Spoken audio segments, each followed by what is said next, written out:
ครับก็สินักเติบอยู่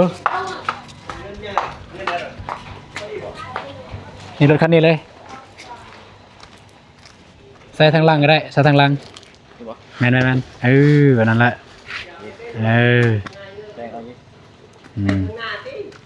ทางหน้ามันสิขับยากต่างเอาลองต่างบางต่างแบบบ่อยู่นี่นะบ้านเฮานี่นะกะบ่มีหยังลายไอ้แดงก็คือน้องซื้อข้าวมาให้ก็คือทางผู้ใหญ่เพิ่นว่าเพิ่นไอ้ต้นน้องก็เด้ยเพราะว่าเพิ่นว่าช่วงนี้ก็เฮ็ดมาเฮ็ดเฮือนทางไอ้แดงมาเฮ็ดเฮือนยานน้องก็เด้ยเพิ่นบ่มีข้าวใส่ทางทีมงานกินแต่บ่ตูนก็เลยว่าก็สิว่าง่ายๆก็ซื้อให้สร้างว่าซั่นซะซื้อให้สร้างแม่นก็สามารถซื้อให้สร้างนั่นแหละต่างแต่ว่ามอบให้น้องก็เด้ยเพราะว่าน้องก็เด้ยเป็นคนเฮ็ดกินเฮ็ดยาก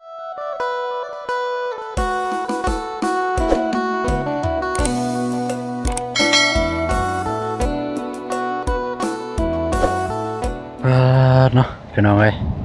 มาเปิดภาพที่บ้านอาหังหรือว่าบ้านห้วยดำนี่แหละพี่น้องเอ้ยอยู่หน้าห้างก็ว่าสิมาซื้อข้าวเพิ่นน้อยเนาะสิมาซื้อข้าวยืนอยู่หน้าทางมีรถกำลังแล่นไปแล่นมาอยู่มาผู้เดียวพี่น้องเอ้ยเพิ่นเบานงเพิ่นคาตัดคลิปอยู่อยู่กับน้องก็เลยก็บ่ตูนก็สิว่าสิมาซื้อข้าวให้น้องก็เด้ยนี่ล่ะพี่น้องเอ้ยเนาะกราบทักทายสบายดีเด้อสบายดีพ่อแม่พี่น้องหมดสุขุทุกคนก็ยินดีต้อนรับซองอาตูนชาแนลคือเก่าว่าในไทยในลาวแล้วก็ต่างประเทศแล้วก็เป็นญาติบุญฤาษีทุกท่านเด้อไปพี่น้องเอ้ยยังแล้วขนมไม่แวะซื้อเรื่องงานFC ป่ะFC เบาตูนป่ะแล้วไป FC เบาเจ็บว่าเด็กน้อยหยอกจะรับตาเรื่องนึงนี่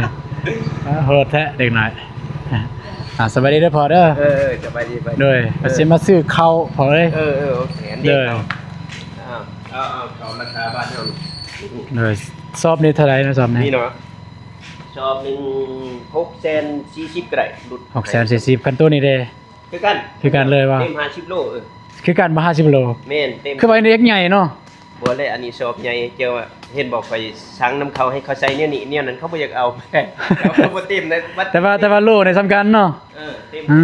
ยันมันใส่รถแล้วมันสิหัวสิขาดนะเอาอันนี้ซะสอบตัวนี้บ่พักปานใดตัวนั้นพักไปเด้สิย่อบัดนี้ก็ไปใส่ตอนเช้าย่อใส่รถย่อบ้านอาหังแน่เอาไปซื้อกาแฟก่อนก็ได้ซั่นเอาเด้อพี่น้องเนาะก็ว่าสิซื้อที่จริงนี่บ่ตูนเองครับงบตัวนี้แต่โดนแล้วก็คืองบเดียวแล้วพี่น้องเอ้ยกับซื้อถ้วยบวงมื้อนั้นนั่นแหละตัวบ่ตูนเอาไปมอบให้น้องก็เลยซื้อไม้ฟอยไม้ย่างนั่นแหละแล้วก็ซื้อมีข้าวปลาอาหารแห้งก็งบเดียวแต่ว่าข้าวนี่อยากไปเซตในจักหน่อยก็คือบ่ตูนเข้าใจแบบนี้แต่บ่ฮู้ว่าบ่ตูนเข้าใจถูกหรือบ่แต่รวมกับแม่เพิ่นพี่น้องเนาะทางแม่เพิ่นบอกว่าให้ซื้อข้าวซื้อน้ำเพื่อน้องก็เลยเพิ่นได้มีข้าวเพิ่นว่าเลี้ยงช้างก็สิว่าง่ายๆก็ซื้อให้สร้างว่าซั่นซะซื้อให้น้องก็เลยเลี้ยงช้างก็ซ้ำว่าซื้อให้สร้างว่าซั่นซะประมาณนั้นโอเคพี่น้องเนาะก็มีแต่ให้ทางพ่อเพิ่นขายเครื่องเพิ่นก่อนแล้วก็สิแบกเข้าไปนำกันเลย640,000บ่ตูนก็สิจ่ายเงินก่อนเลยซะ640,000จ่ายเงินก่อนพี่น้องเอ้ย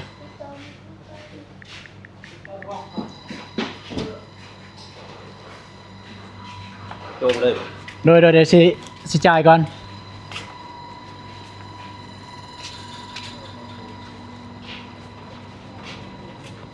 แค่นี้บ่ได้ไกลพี่น้องเอ้ยก็อยู่หน้าบ้านอยู่ในบ้านของน้องกระเดยเพิ่นเลยพี่น้องเอ้ยเนาะบ่ได้ไกลปานใด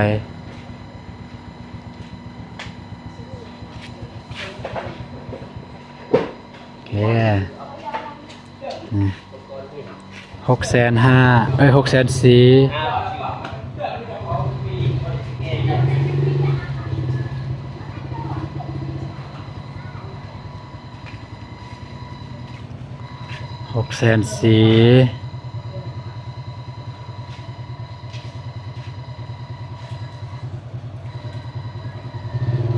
เรียบร้อยพี่น้องเอ้ย600,000โอเคพอ ได้เนาะ โดย600,000กูดเซ็กเบิ่งเด้อ นั่นแหละนำเจ้าของนำเบาคันบ่นั่นเอง ครับปกติอันแรกเคยโอนก็ ก็แบบนั้นแหละง่ายๆเบิ่งกันมาแต่เบิ่งวันที่พอ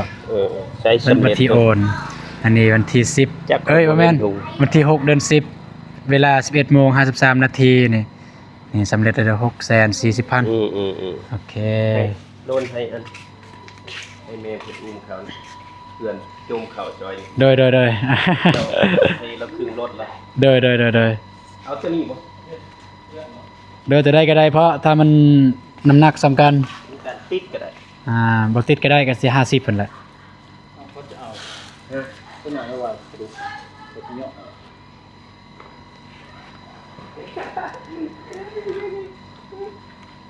ไปพี่น้องเนาะครับก็สินักเติบอยู่นี่รถคันนี้เลยใส่ทางหลังก็ได้ใส่ทางหลัง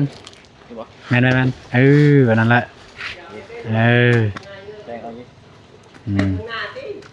ทางหน้ามันสิขับยาก ตั้งเอา ลองต่างบางต่างแบบบ่อยู่นี่นะบ้านเฮานี่นะที่ใกล้เลย นี่ แบบนั้นบ่ขับได้อยู่บ่เด้อ ได้ห่วย หาจับก่อนนะโอเคพี่น้องเนาะก็ไปเจอกันอยู่เฮือนน้องก็เด้เลยพี่น้องเอ้ยขอบใจเด้อโอเคพี่น้องเนาะก็เรียบร้อยหอดเฮือนน้องก็เด้แล้วบ่มีไผจับกองให้พี่น้องเอ้ยตอนขี่รถมานี่สารจักรเลยพี่น้องเนาะเดี๋ยวสิไปหาน้องก็เด้เพิ่นเฮ็ดหยังอยู่แล้วก็สิต่อท่าทางสร้างเพิ่นกินข้าวกินน้ำกันแล้วก่อนจึงมอบไปพูดน้องก็เด้เพิ่นเอาสบายดีเฮ็ดหยังอยู่เอาเฮ็ดเวียกก่อนซะนะไปโอ้สร้างเพิ่นกินข้าวอยู่ไหนบ่สร้างเพิ่นกินข้าวอยู่ไหนบ่ แม่น่ะ สบายดีเด้อ โดยสบายดีพี่น้องเอ้ยกำลังตัดคลิป ตัดสิอัปเดตหน่อยนึง โดย โดย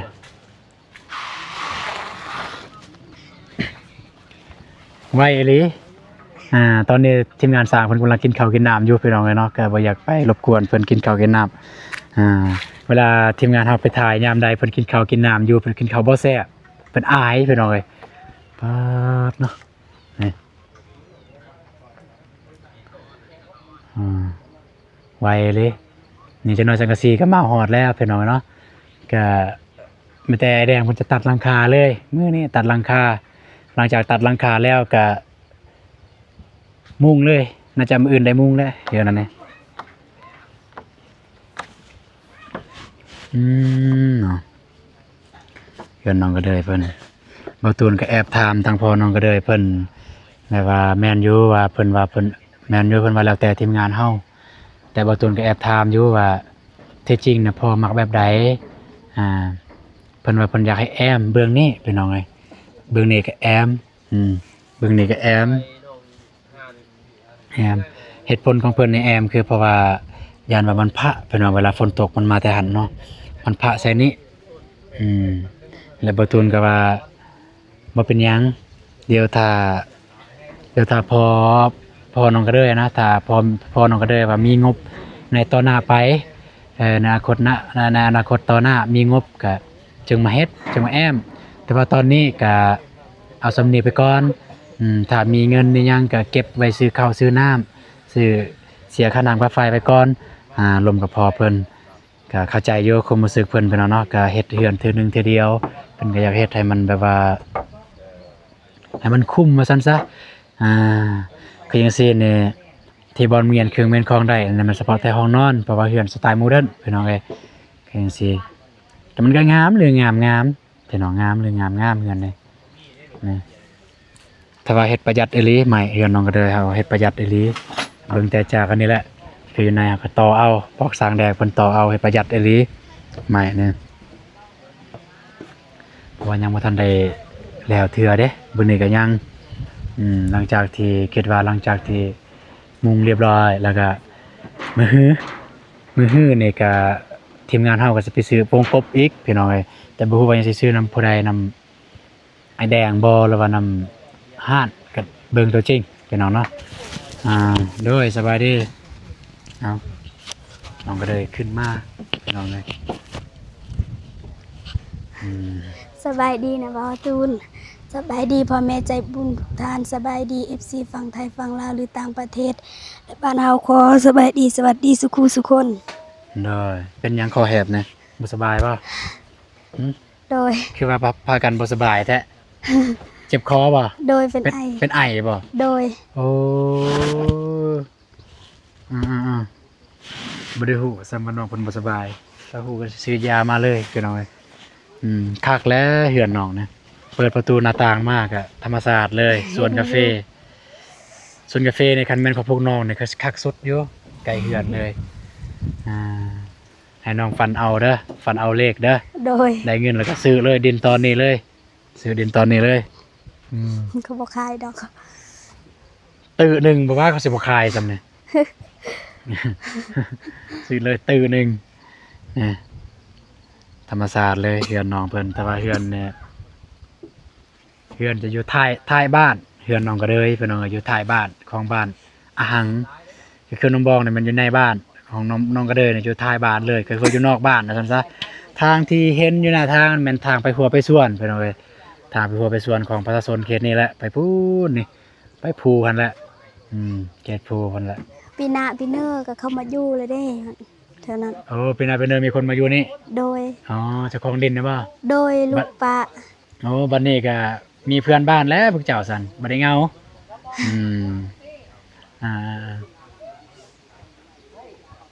แต่ว่ามื้ออื่นมื้อฮื้อได้มุงมื้อฮื้อนี่สำเร็จแล้วมุงคิดว่ามื้อฮื้อนี่ก็ไปซื้อวงกบนี่บ่ฮู้ว่าสิพอหรือบ่พอพี่น้องเอ้ยวงกบกับบ้านประตูก็สิซื้อสำงบที่มีไปก่อนพี่น้องเอ้ยหลังจากซื้อไปแล้วก็สิเบิ่งว่ามันขาดเหลือเท่าใดก็จะได้แจ้งเติมพี่น้องเนาะบางเทื่อมีผู้ใหญ่ใจบุญอยากซอยอยากจะเกินว่าอยากสมทบนำพี่น้อง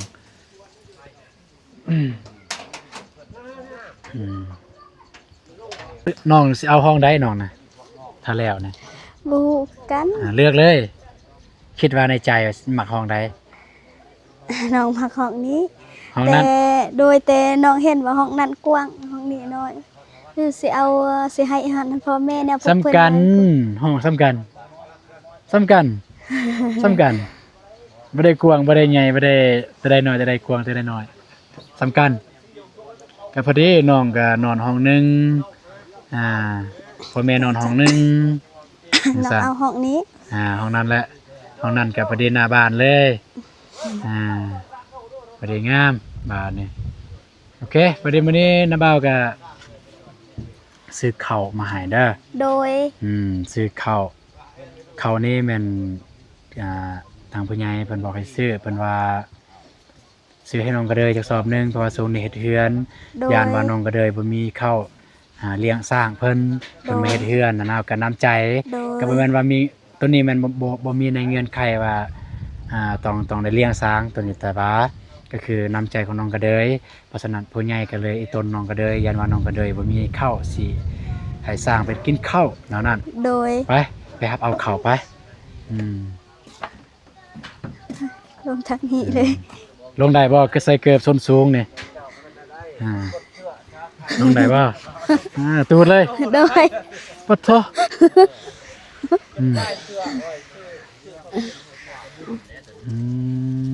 นี่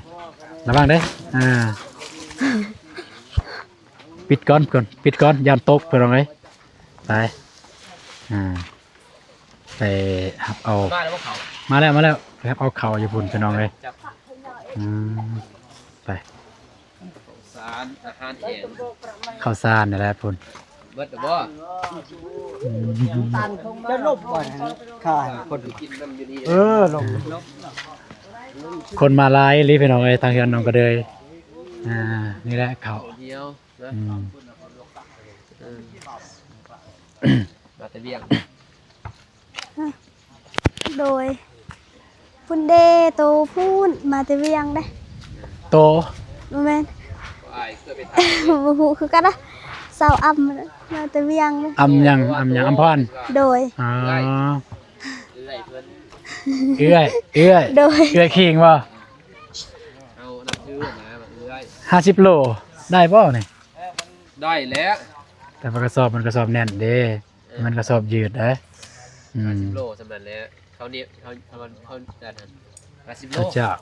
เอาข้าวเหนียว คือว่าเขาแลนด์นี่50โล 50โล แต่ว่าสิ่งมันก็บ่มาตรฐานเนาะ อืม เจ้ากินบ่แข็งบ่ถ้าเป็นบ่แข็งติ ที่ผู้อายเคยซื้อมาให้แข่งบ่กินแล้วบ่ กินแล้วก็สอบหมดแดงนี่เข่งเลย กระสอบแดงนี่กระสอบอันนี้ โดยกระสอบมากาหมดแดงนี่ แต่ว่ากระสอบสีแดงบ่ได้แข่งบ่ บ่ทันกิน อ๋อโอเคก็อดเอา กินบ่ โดย ถือว่าประหยัดเติมเลย แข่งก็อดเอาน้อง โดย มันมีสำนีเด้ โดยเขาแบบใดก็กินได้ เบิดเลยบ่เบิด ยัง แต่ว่ากระสอบแบบหนึงน่ะมันอ่อนมันแบบกระสอบอ่อนอันนั้นแล้วใส่รถแล้วมันตูดไปตูดมามีคนจับอ่ะนะ ก็เลยเอากระสอบอันนี้มันแข็งด้วยก็เลยสบายใจนี่อะนะ บ่มัน โดย มีตัวแข็งตัวบ่ แล้วมา แข็ง เปลี่ยนบ่ซั่น บ่มันบ่แข็ง บางกระสอบบางที่โตะมีแตัวบ่เข่งก็มี ตัวแข็งโอ้ยแข็ง อายก็ว่าจังซั่นนั่นแหละ โดยเขาแบบ อาย ใด ก็ว่า ก็ จัง กิ ซั่น น นั่น กิ แห น ละ ได้ มันก็มีตัวแข็งมีบ่แข็งมีตัวแข็งตัวบ่แข็ง โอเค นี่เด้ น้องสลีแข็งบ่ มันมีตัวแข็งบ่แข็งมันนี่ อื มัน ม ปนกันน่ะนะถ้าเฮาป้าดนสิแข็งไหนกินบ่เข้า โดย ถ้าว่าเฮา โดย ใหม่ๆเนาะ เด้อไอ้แดงอยู่ใส่เนาะ จมซอยบ่ บ่แม่นว่าเพราะว่าเขาอันนี้เพราะว่าผู้ใหญ่เพิ่นว่า บ่ไว้แดงกิน กะสิว่าให้แดงเลยก็บ่แม่นเพิ่นว่าจังซี่แต่บ่ตุนเข้าใจแบบบางทีบ่ตุนเข้าใจบ่ถูกก็มีเพิ่นว่าอีต้นน้องก็เด้ยสูงนี้น้องก็เด้ยเฮ็ดเฮือนบ่มีแม่นบ่มีข้าวสิให้สร้างกินอันนั้นก็เลยสิซื้อข้าวนี้ให้เพราะฉะนั้นก็เลยอยากให้แดงจังฮู้นำ ไอ้แดง ไอ้แดงเอ้ยไอ้แดงไอ้แดงนี่แหละมายืนนี่เลย ข้าวสาร โดยข้าวสาร กินข้าวแล้วบ่ กินแล้ว อิ่มแล้ว แม่น น้องก็ได้เห็นยังกิน น้องก็เลยพัดหมูสินหมู ผัดเส้นหมูโอ้ยบอกแล้ว แซ่บ น้ำลายย้อยเลยนะ ขาดเลยมัด อยาก ไว้เลย กินกะบ่มีหยังหลายไอ้แดงก็คือน้องซื้อข้าวมาให้ โดย ก็คือทางผู้ใหญ่เพิ่นก็เพิ่นว่าเพิ่นไอ้ต้นน้องก็เด้ยเพราะว่าเพิ่นว่าช่วงนี้ก็เฮ็ดมาเฮ็ดเฮือนทางไอ้แดงมาเฮ็ดเฮือนยานน้องก็เด้ยเพิ่นบ่มีข้าวใส่ให้ทางทีมงานกิน แต่บ่ตูนก็เลยว่าก็สิว่าง่ายๆก็ซื้อให้สร้างว่าซั่นซะซื้อให้สร้างแม่นก็สามารถซื้อให้สร้างนั่นแหละต่างแต่ว่ามอบให้น้องก็เด้ยเพราะว่าน้องก็เด้ยเป็นคนเฮ็ดกินเฮ็ดยากหั้นนะก็เพิ่นมอบให้กระสอบข้าวกระสอบหนึงเด้อในส่วนที่ว่ามาเฮ็ดเฮือนนี่ก็หมดน้ำกันนั่นแหละแต่อย่างน้องก็เด้ยเป็น1ข้าวก็น้องก็เด้ยก็กินพ่อแม่ก็กินสร้างเพิ่นก็กินสมมุตินะ โดย นั่นอาจจะไอ้แดงเพิ่นก็ได้บ่ได้มานอน แต่เพิ่นก็มาตอนเว้นจังซี่ กินตอนเพลน นั่น ตอนเที่ยงมันมากินอยู่พี่ นั่นนะเพราะฉะนั้นก็ แต่ว่าท่านนี่กินตอนเช้าจะมาท่านนี่กินตอนเช้าเลยก็ได้ ตอนเช้าคันแบบว่า นี่ได้เข้า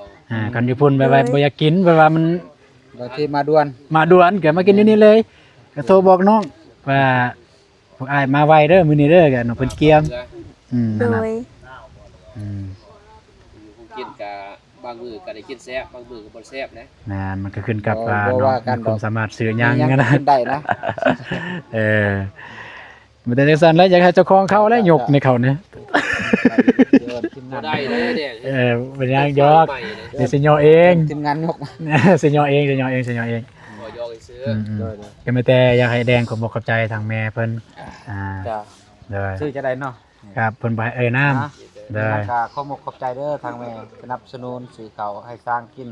มีหยังก็ขอให้อยู่ดีมีแห้งขอให้รวยๆเฮงๆปังๆเด้อแม่เด้อสาธุ สาธุก็จังซั่นแหละไอ้แดง จ้า ก็สิลมนิดนึงเลยอันนี้10:00นเลยบ่คันมาฮอดจังได๋ คันมาฮอดก็จะได้มุ่งเลยเห็นไหม มุจักหน่อยได้มาฮอดเด้ มาฮอดก็จะได้ หรือว่ามื้ออื่น น็อตมาอยู่บ่ นอดมาเลยพร้อมกันเลย โอเคขนาดมีแต่เฮาสิปันลมมื้ออื่นมุ่ง มื้อนี้ตีเป็นลมมื้ออื่นมุ่งอืม บ่ทันเนาะสิติมัน ก็สิบ่ทันดอกคันสิตีเป็นลมมื้อนี้มุ่งมื้อนี้เลย มันสิมืดสิค่ำนะอ่าร อทาทางซีเพิ่นมาเลยก็สิเอาลงไว้เนาะ แม่น บ่เห็นโทรมาเนาะโทรแล้วบ่ เงียบอยู่ ยังเงียบอยู่ เพิ่นว่ารถเพเพิ่นว่ารถเพกำลังแปลงอยู่เพิ่นว่าแต่ว่าเรื่องเฮ็ดให้เฮ็ดไว้ งานเฮ็ดไว้เลยเพิ่นว่า เฮ็ดไว้แล้วแต่ว่า อืม ค่ารถอีกบัด อืม ค่ารถอีกทีมงานมาก่อน งานประมาณจักเปอร์เซ็นต์รายแดงในเดือนนะ ประมาณ60 60แต่ว่าไวเติบเด้บ่ฮอดทิศเป็นหูเป็นหางเลย ติดป้ายนี่ 6 ยัง มื้ บ่ อ ฮอด กับ 6มื้อ 5 มื้อ 6 มื้อ 6มื้อ 6มื้อ มาวันที่หนึ่ง บ่ถึงทิศเนาะ บ่ถึงทิศ มื้อนี่เด้ถึงทิศหนึง ประมาณ2ทิศก็แล้วแหละแดง เราเคยได้ถึง แม่นแบบว่าฮู้แล้วเด้บัดนี้มันคือตะกี้เนาะสิเว้าหยังก็ผิดถึก พิจารณาเฮานี่ มาตาแน่ แบบว่าคือบ่ตูมแล้วเฮ็ดแบบง่ายเลยเพราะว่าไม้เฮาบ่ได้ปรับบ่ได้หยังพวกมันได้นะ เพราะว่าไม้มันน้อยเด้ เพราะว่าก็ฮู้ว่าเสาของน้องมันคดอยู่แล้วเนาะเฮาสิปรับมันก็น้อยกว่าเก่า แม่น เอาระบบปรับมากก็มีแต่เฮาเล่าแล้วก็เฮ็ดซ้ำได้มันได้อันแหละ แม่น อยาก พอ ให้ เฮ็ด มันละเอียดมันก็บ่ละเอียดพอไม่มันบ่ได้ระดับเนาะไม่มันคด ไม่บ่ได้มาตรฐานเนาะซั่นซะ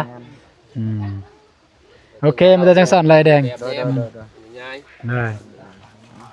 มันจะจังสั่นลายแดงไปเกมเฮ็ดเฮือนพักผ่อนเลย มันก็จะ สิยอเนี่ยก่อนบ่แล้วว่าให้น้องเพิ่นกระบกกับใจก่อน ก็คงบ่เข้าใจได้อยู่ดี ก็สิถามความรู้สึกก่อนจังได๋เนี่ยรู้สึกจังไดที่ทางแม่เพิ่นซื้อข้าวให้ รู้สึกดีใจ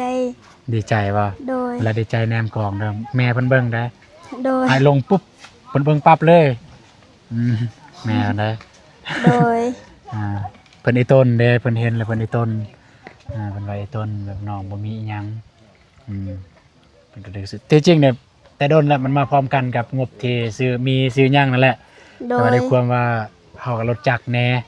มันก็ยากๆเด้ ลายนี้ อยากลายแด้ก็เลยซื้อทีละอันทีละอย่างมา เบิ่งเขาก็ยังอยู่ดี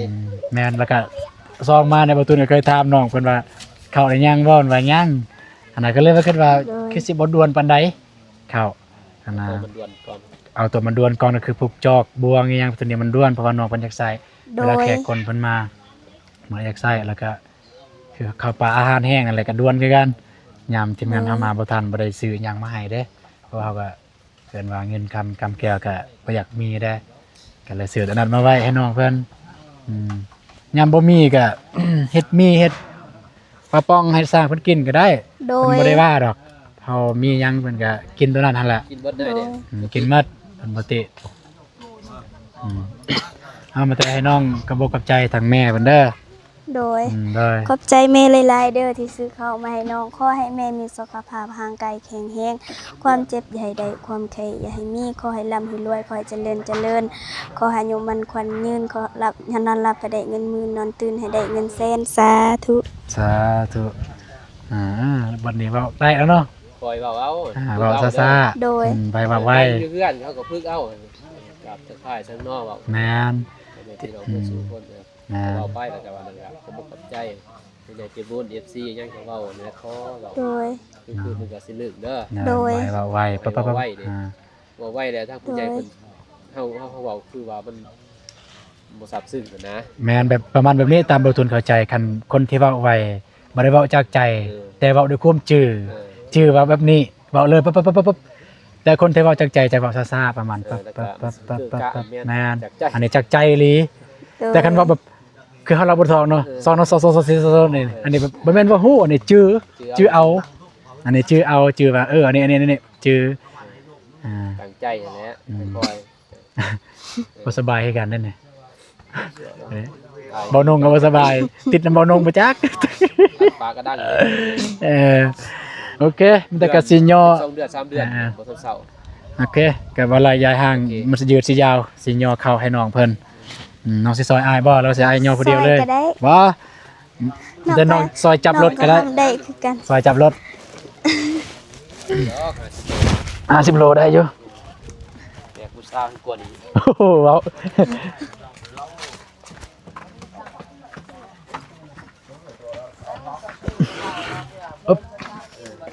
โอ้กินข้าวบ่เอาข้าวมาให้เด้อ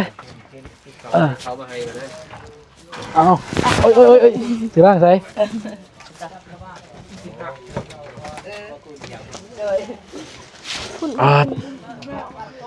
แม่เรียบร้อยมันก็ได้ โด ไป ย ไปลมกันอยู่นอกอยู่ใน ใจ แม่ หลายๆเด้ น อ อกกินข้าว ก็สิหักหมดเลยเนาะ ตัวไหน นี่ได้แต่เยี่ยมหนึ่ง คิ้วเลยบ่ โอ้ย โดย ปวดเป็นเดียว อืม หักโอ้ย โอเคมานี่น้องเลยอยู่นี่ก็ได้โอเคพันทีเรียบร้อยก็คือของแม่ก็คือแม่ผู้เก่าหั่นละ โดย อ่าอ่อนเพลียให้กันเคยแบก แบกหนั่นนึงก็หอบแล้วเนี่ย บ่สู้ได้เฮ็ดเวียกเด้ แม่นบ่สู้ได้เฮ็ดเวียกแล้วทีมงานเฮานับแต้มเฮ็ดอันนี้ ไปเลยบ่ลงไปมื้อนั้นไปสวนอีกเก็บบนพี่แขงเลย โอเคไปน้องเอ้ยก็มันสิยืดมันสิยาวก็เป็นที่เรียบร้อยแล้วบ่ตูนก็มอบข้าวให้เรียบร้อยทางน้องก็เด้ยเพิ่น โดย คือแม่เพิ่นก็โอนมาตั้งแต่นั้นมาละคือรวมกันเลยเพิ่นโอนมาให้คือให้ซื้อข้าวปลาอาหารแห้งซื้อส่งเสื้อให้น้องก็เด้ยแล้วก็ซื้อจอกซื้อถ้วยบ่วงนั่นแหละเพิ่นซื้อมาเพิ่นโอนมาพร้อมกันเลยโดย โอเคเนาะก็สำหรับคลิปนี้ก็ก่อนอื่นหมดต้องขอบคุณกับใจแม่หลายๆเด้อที่ให้เบาตูนเป็นสะพานบุญในครั้งนี้แต่ก็ขอให้แม่อยู่เย็นเป็นสุขกายสุขใจสุขภาพแข็งแรงอายุมั่นคนยืนปรารถนาสิ่งใดขอให้ได้สิ่งนั้นเด้อแม่เด้อสาธุเอาพอๆกันไหมสำหรับคลิปนี้เบาตูนแล้วก็น้องก็เดยขอกล่าวคำว่าสบายดีเด้อไปแล้ว